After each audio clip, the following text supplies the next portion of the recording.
Psaume chapitre 78. Nous lisons le verset 3 et 4. Ce que nous avons entendu, ce que nous savons, ce que nos pères nous ont raconté, nous ne cacherons point à leurs enfants. Nous dirons à la génération future les louanges de l'Éternel et sa puissance. Ce que nos parents ont vécu avec Dieu. Ce que Dieu a fait à nos parents, nous ne le cacherons. Dieu a été juste avec les justes. Et Dieu a puni les injustes. Ce que Dieu a fait avec nos parents. Chaque génération doit transmettre les bienfaits de l'Éternel à sa progéniture. Si Dieu l'a fait bien, raconte le bien à tes enfants. Raconte le bien de l'Éternel à ta progéniture. Raconte le bienfait de l'Éternel au peuple de Dieu. S'il t'a fait du bien. Ici sont nos prédécesseurs qui disent qu'ils ne vont pas cacher ce que Dieu a fait. Jusqu'au verset 4. Nous ne le cacherons point à leurs enfants. Nous dirons à la génération future les louanges de l'Éternel et sa puissance et ses prodiges qu'il a opérés. Nous dirons à la génération future, à nos enfants, aux enfants de l'Éternel, les prodiges, des signes et des miracles de l'Éternel. Voyez comment on rend témoignage le plus souvent. Ce n'est pas pour élever, non. C'est pour accomplir la parole de Dieu. Et je nous exhorte que les témoignages que nous rendons, qu'elles soient conformes à la vie que vous menez, qu'elles soient pour la gloire de l'Éternel. Comme la parole de Dieu indique dans Ésaïe 8:20, à la loi et au témoignage. Si l'on ne fait pas ainsi, il n'y aura point de roi pour le peuple. Que le peuple témoigne les bienfaits de l'Éternel. Si dans ta maison, il y a encore le désordre, c'est Dieu jusqu'à ce qu'on voit l'ordre de Dieu dans ta vie. Tu n'as pas besoin de parler. Tu as besoin de laisser ceux qui ne veulent pas servir Dieu faire ce qu'ils veulent, mais toi, c'est Dieu jusqu'à ce qu'on voit Dieu. Quand on te regarde, on lit Dieu sur ta vie. Ça, c'est le témoignage de ta vie vers ta maison. Le témoignage de Dieu, de ta vie avec Dieu, pour ceux qui ne croient pas que la parole de Dieu est seulement écrite. Ceci reste écrit pour que nous apprenions comment nos prédécesseurs se sont conduits. Et si nous rentrons dans le livre de Juges, Juges chapitre 2, nous lisons à partir du verset 1. Un envoyé de l'Éternel monta de Gilgal à Bokim et dit: Je vous ai fait monter hors d'Égypte et je vous ai amené dans le pays que j'ai juré à vos pères de vous donner.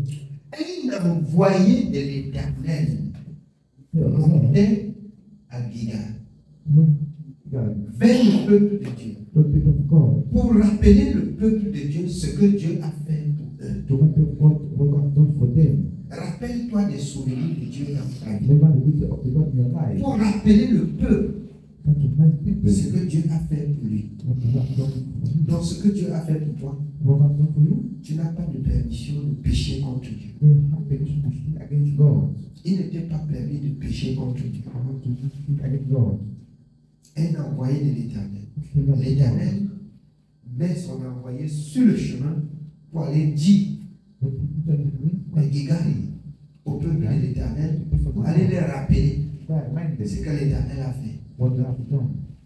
Il faut avoir toujours dans ton esprit le témoignage de ta vie avec Dieu. Ne dites pas seulement que Dieu est bon, mais glorifiez ce grand Dieu qui est bon dans vos actions. Si, au milieu de ta société, les gens ne veulent pas servir Dieu, il faut servir Dieu jusqu'à laisser le témoignage de ta vie avec Dieu dans la société. Tu laisses par ta conduite le témoignage de Dieu dans la société. Quand d'autres générations viendront, si quelqu'un est religieux, si quelqu'un parle du nom de l'État, on va dire, nous connaissons une seule personne qui est passée ici. Il a témoigné le nom de Dieu. Dieu était avec lui. Dieu était avec lui. L'Éternel est avec vous quand vous êtes avec lui, selon la parole de Dieu dans 2 Chroniques. Il disait et on voyait. Il témoignait les bienfaits de l'Éternel. Vous chantez souvent, témoigne ses bienfaits. Vous témoignez ses bienfaits, ce n'est pas bavarder. Tu peux laisser le marabout pour aller à la prostitution. Tu peux laisser l'un tout attaché à l'autre. Et tu dis que j'ai laissé les marabouts. Si tu laisses les marabouts tout attachés à la prostitution, tu as laissé les marabouts pour faire la prostitution. Et si tu laisses le vol avec Dieu pour t'attacher, bien aimé, à la prostitution, disant que tu as laissé le vol, pour t'attacher aux doctrines diverses et étrangères, pour t'attacher à la mauvaise parole, tu diras que tu as laissé quoi? Dis, je me suis échappé de la religion, je marche selon la parole de Dieu. Oui. Chaque personne a un témoignage. Parce que tous, comme David, dans Somme 59, nous avons été conçus dans l'iniquité et nous sommes nés dans le péché. Quelque part, le péché a crié sur notre nom. Et si tu lèves le regard plus loin, tu vas voir la bonté de l'Éternel qui a pardonné ce péché. Celui qui dit qu'il n'a pas de péché n'est qu'un menteur.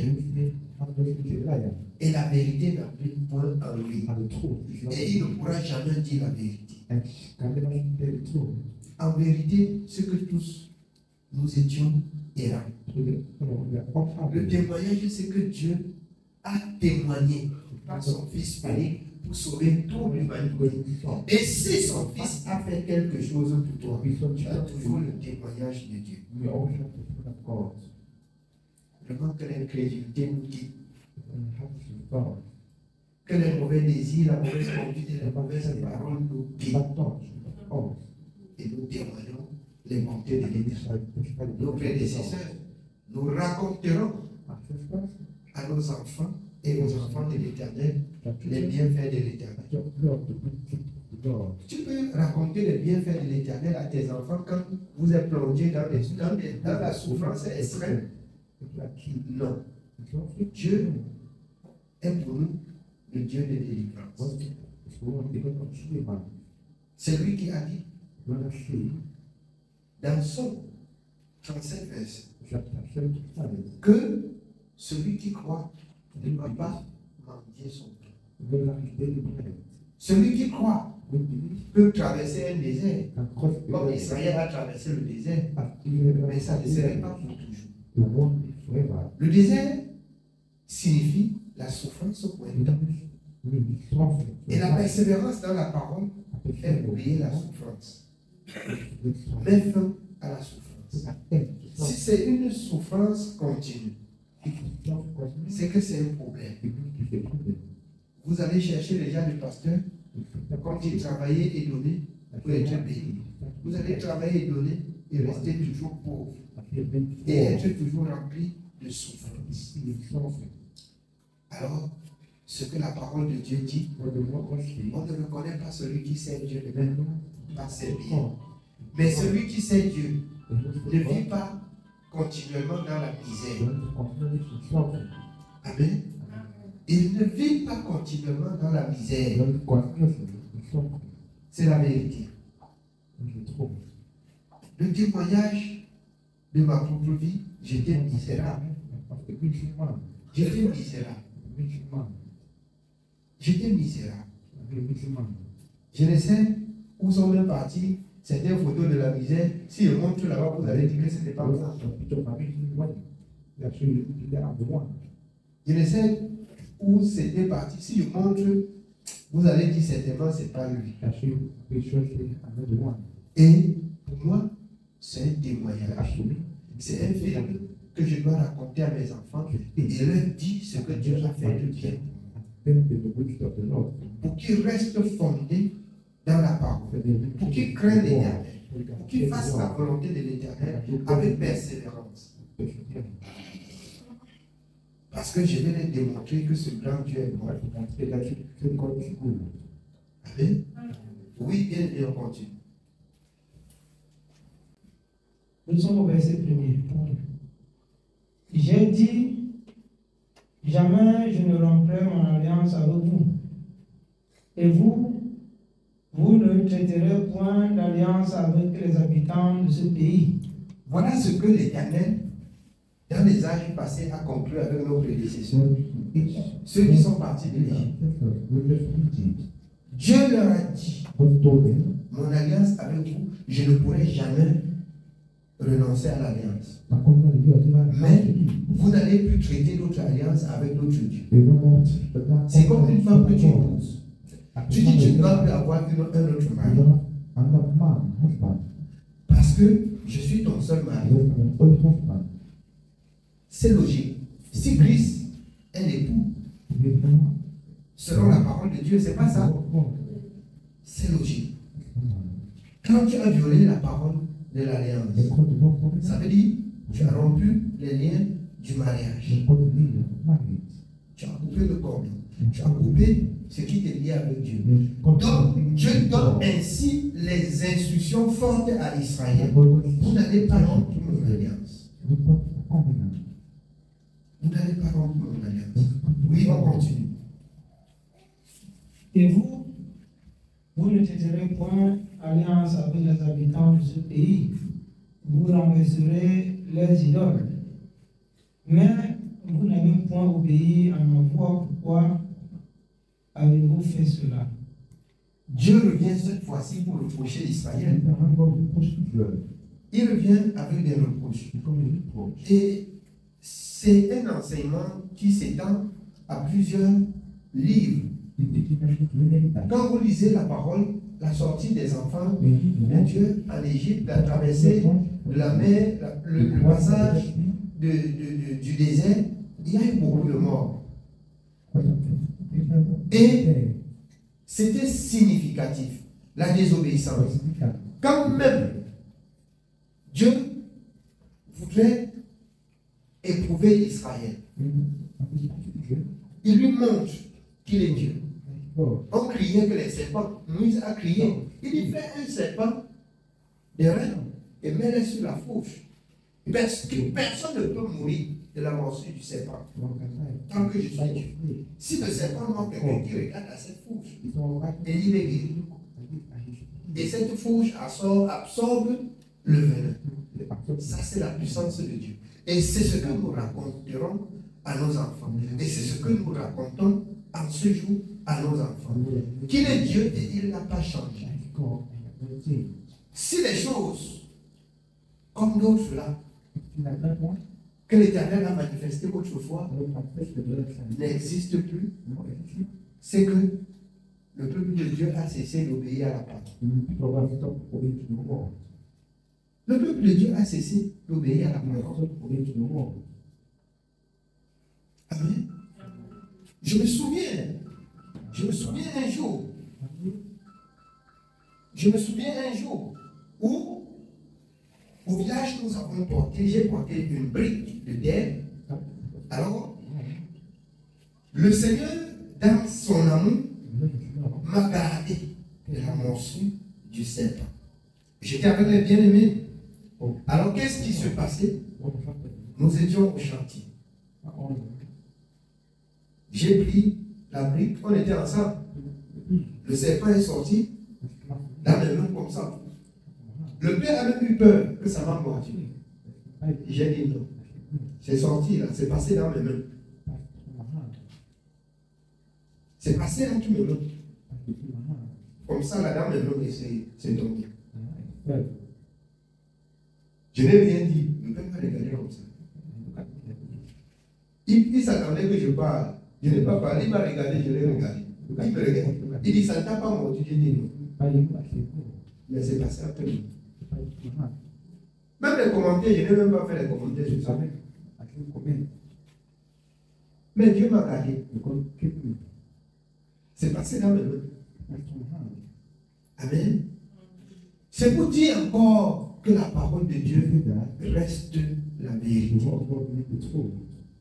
Y compris des témoignages que j'ai appris. Je vais à l'ouest. Quand le serpent menaçait les gens, on l'appelle. Il vient, il lève les mains au nom de Jésus. Il a levé la main, ça s'est traduit. Au nom de Jésus, ça s'est traduit. Il a tué. Le nom de Jésus a toute la puissance, a toute la pouvoir. C'est la vérité. C'est le témoignage que nous recevons de nos prédécesseurs. Nous ne rendons pas témoignage de quelqu'un que nous ne connaissons, mais nous rendons témoignage de ceux que nous connaissons et que nous avons vus et que nous voyons. Si Dieu a cessé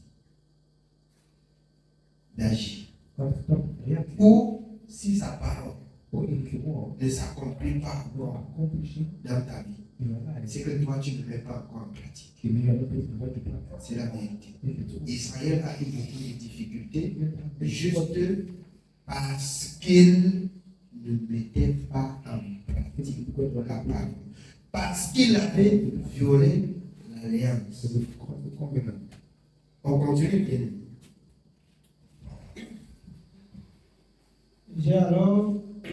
J'ai dit alors, je ne les chasserai point devant vous, mais ils seront à vos côtés, et leur Dieu vous sera un piège. Ils sont entrés dans une terre où Dieu les avait promis. Ils n'ont pas obéi à la parole. Mais Dieu étant Dieu, dit, voilà ce peuple au milieu de vous. Vous n'avez pas obéi à la parole de l'alliance. Mais je vous laisse à l'épreuve. Vous êtes dans le pays. Leur Dieu restait un piège pour vous. Leur Dieu restait un piège pour vous. Le jour que vous vous détournez vers eux, vous allez mourir. C'est la même parole dans le jardin d'Éden. Le jour où tu vas manger ce fruit, alors tu vas mourir. C'est la même chose. Leur Dieu reste pour vous un piège. Vous êtes au milieu du monde. Vous avez cru et vous êtes au milieu du monde. Le Seigneur a prié le Père de nous garder du danger du monde. Vous êtes là. Dieu ne vous met pas à part. Et c'est toujours cette parole qui continue. Le temps viendra où le Seigneur reviendra nous prendre. Mais en attendant, les dieux des nations, les traditionnalistes, toutes sortes de machins, ça reste un piège humain. Le jour où tu vas te laisser séduire par ça, Dieu va simplement se séparer de toi. Dieu va mettre fin entre lui et toi sur l'alliance. Il ne serait plus question que je suis moi avec Jésus, j'ai pris le repas du Seigneur, j'ai participé à la table du Seigneur, je lave les pieds. Alors, la parole de Dieu dit quoi? Corinthiens 11. Beaucoup sont devenus infirmes, beaucoup sont morts. Après qu'ils aient pris cela, Dans 1 Corinthiens 10, depuis la traversée de la mer Rouge, c'était cette forme de baptême. Et la marque était pour eux, c'est le repas du Seigneur dont nous prenons en ce temps de la fin. Et la plupart ne fut point agréable à l'Éternel. Parce que les serpents les ont tués, ils sont tombés morts. Dieu les a livrés parce qu'ils n'obéissaient pas à la parole. Il y a quelqu'un qui prend le repas du Seigneur. Je pêche n'importe comment, je prends ça, ça me purifie. Tu pêches, tu prends ça, c'est un poison pour ton âme. Tu pêches, tu prends, c'est un poison pour ton âme. Amen. Dieu étant Dieu ne tient point compte du temps d'ignorance. Ce que tu fais sans connaître est différent de ce que tu pratiques. C'est pourquoi vous entendez souvent, je dis, Seigneur, que cet âme nous purifie de toute iniquité involontaire, afin de nous, c'est comme si ça nous met à jour devant Dieu. De toutes les choses dont nous n'avons pas prémédité. Amen. De toutes les choses dont nous n'avons pas prémédité. Elle nous purifie de tout cela. Quelqu'un dit que j'ai pris, ça va brûler. On l'a bien aimé, disait, ça va brûler. J'ai demandé si on a mis le whisky dedans. Oui. Alors, tu n'as pas choisi d'aller pécher. Dieu t'a fait grâce. Et ça purifie ton intérieur. C'est la vérité. C'est la vérité. Si vous péchez volontairement, après avoir cru, et vous venez à cette âme, c'est une condamnation. Je vous le dis. Vous avez bien entendu. Ça reste une condamnation. Amen. Oui, bien aimé. Verset 4.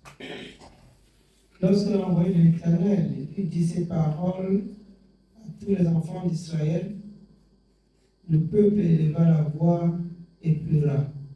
C'est la repentance. Le peuple éleva la voix et pleura. De même qu'on rappelle le souvenir des péchés de certains, il reste dorant comme la calebasse de la tortue. Ça reste du dorant. On ne se repent pas. Le peuple pleura. C'est la repentance. C'est la repentance. Dieu, le serviteur de Dieu, vient rappeler l'alliance entre toi et ton Dieu. L'alliance entre toi et ton Dieu, c'est que le péché ne doit plus côtoyer ta vie. Le péché ne doit plus côtoyer ta vie. Amen. Oui, bien. Il donna à ce lieu le nom de Bokim, et ils y offraient des sacrifices à l'Éternel. Josué renvoya le peuple, et les enfants d'Israël allaient chacun dans son héritage pour prendre possession du pays. Alors, vous voyez, Josué, il envoie le peuple, après que le peuple se sont repentis, chacun chez soi, il envoie le peuple. Vous allez voir, pendant la vie de Josué, il va avoir la crainte. Mais je vous rappelle encore quelque chose. Quand on reste sans lire la parole, quand on reste sans méditer, on peut facilement oublier tout ce que Dieu a dit. Dieu a envoyé son serviteur parce qu'il voyait le peuple sombre. Et quand il rappelle l'alliance, les paroles de l'alliance au peuple, le peuple pleure. Vous le trouvez à l'Éternel. Vous dites non, nous allons servir notre Dieu. Amen. Oui, bien. Le peuple servit l'Éternel pendant toute la vie de Josué et pendant toute la vie des anciens qui survécurent à Josué et qui avaient vu toutes les grandes choses que l'Éternel avait faites en faveur d'Israël. ils sont revenus, ils se sont repentis, ils sont revenus de leur mauvaise vie. Servi Dieu pendant toute la vie de Josué, même après Josué, les anciens qui étaient avec Josué, ils sont restés fermes dans la parole. Vous voyez, ce n'est pas une bénédiction. Le peuple de Dieu devient tellement malhonnête, médiocre, incrédule aujourd'hui. Si bien qu'on ne respecte même pas les consignes, même les anciens. Nous avons eu un serviteur qui n'est plus dans la chair, qui donne des consignes. Que si je ne suis pas là, voilà ce qui va se passer. Voilà ce que vous deviez faire. C'est pas ça?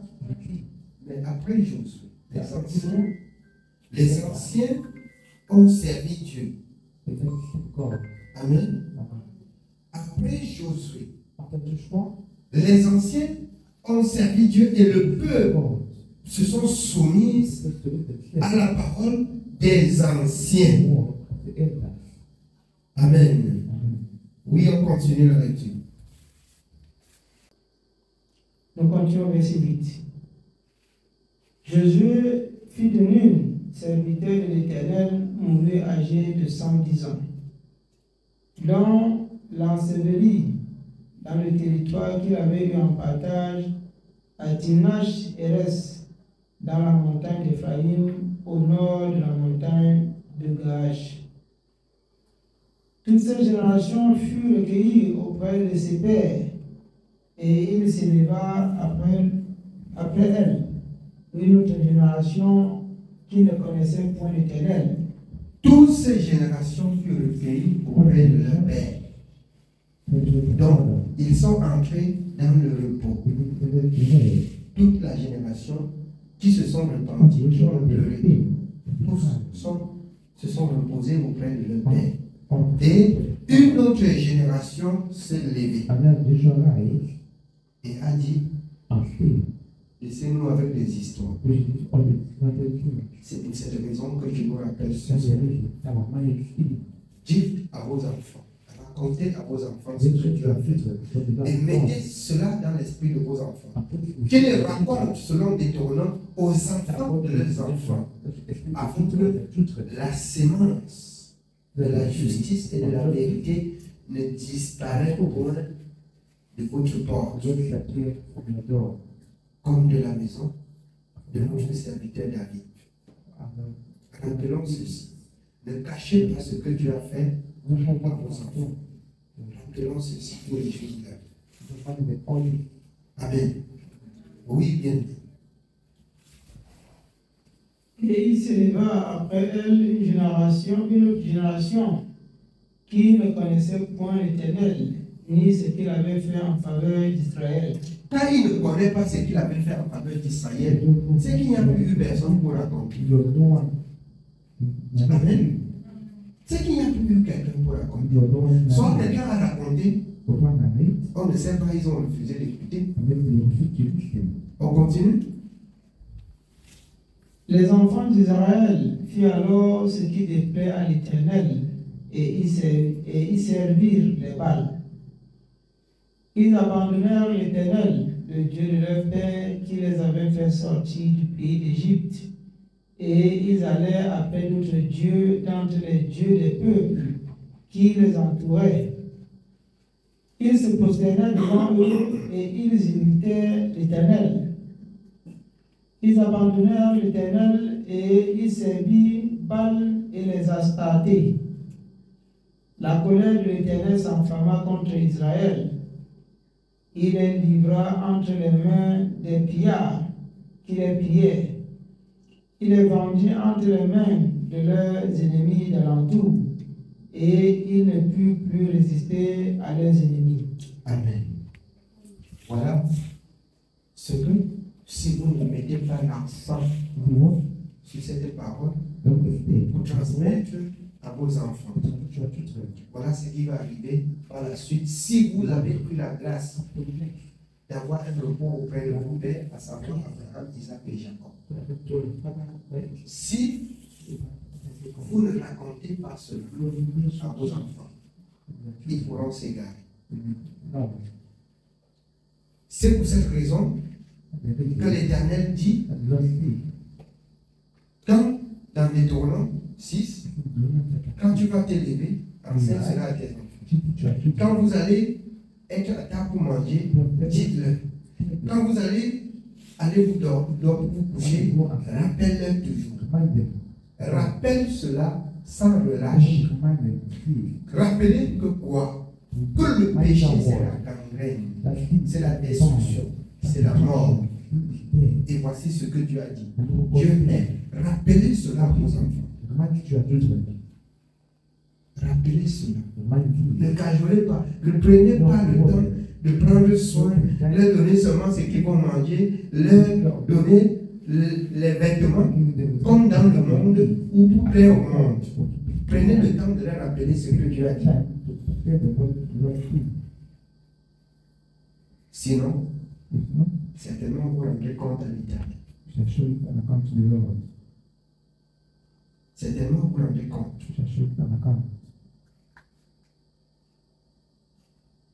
Prenez soin. Déjà, prenez soin de vous-même. Parce que si tu n'arrives pas à mettre en pratique ce que Dieu a dit, tu ne pourras pas dire à ton enfant.